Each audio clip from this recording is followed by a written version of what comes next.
Good evening everyone, কেমন আছো সবাই? বিকেলবেলায় ও বাড়ি থেকে বাড়িতে ফিরেছি। যেদিন না বাড়ি ফিরি সেদিন আর ভিডিও করতে ইচ্ছা করে না, ভালো লাগে না, জানি না কেন। এখন যাচ্ছি সেজো মাসিমণির বাড়িতে। আর পাশেই যেই প্যান্ডেল দেখছো সেটা ছিল বাসন্তী পুজোর প্যান্ডেল। ওই দিন ছিল বাসন্তী পুজোর নবমী, আজ ওখানে ফাংশন আছে। ইচ্ছা আছে বাড়ি ফেরার সময় একটু ফাংশন দেখে তারপর বাড়ি যাব। কয়েকদিন আগেই সেজো মাসিমণির ভীষণ শরীর খারাপ হয়, এতটাই শরীর খারাপ হয় যে হসপিটালে ভর্তি করতে হয়েছিল। তাই মাসিমণিকে আমরা দেখতে এসেছিলাম। এখানে দাদাভাই আমাদের বানিয়ে দিল স্পেশাল চা। সত্যি চাটা না ভীষণ ভীষণ ভীষণ ভালো হয়। তারপর দাদাভাই বানিয়ে দিল চিকেন পিৎজা। এদিকে তো ক্যাফেতে লোক আছে, সেদিকে তো ছুটোছুটি করছে, মাঝখান থেকে আমাদের এসে এটা ওটা দিয়ে যাচ্ছে। মাঝখান থেকে গল্প করতে করতে পিৎজাটা ঠান্ডা হয়ে গেছিল, কিন্তু খেতে বেশ ভালো ছিল। মাসিমণির বাড়িতে এলে গল্প ছাড়া আমার যেটা সব থেকে বেশি পছন্দ হয়, এই অ্যাকোরিয়ামের এখানটাতে সময় কাটাতে।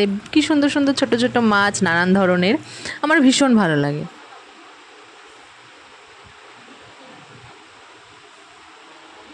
হ্যাঁ, 8:30।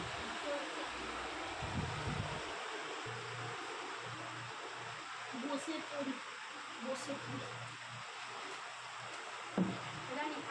দাদাভাইয়ের দোকান থেকে সেজো মাসিমশাই আমাদের এই আইসক্রিমগুলো খাওয়ালো, আর এইগুলো নিয়ে নিয়েছি। এখন যাব বোনের বাড়িতে। তবে দুঃখের বিষয় এটাই যে বোনের বাড়িতে গিয়ে আমি কোনো ভিডিওই করিনি।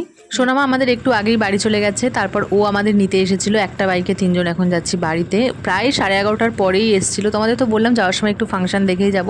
প্রথমে তো না করছিলাম যে অনেকটা দেরি হয়ে গেছে, এখন আর যাবো না। কিন্তু যখন দেখলাম যে না ফাংশন আছে, মা আর আমার দুজনেরই বক্তব্য না একটু দেখেই যায়।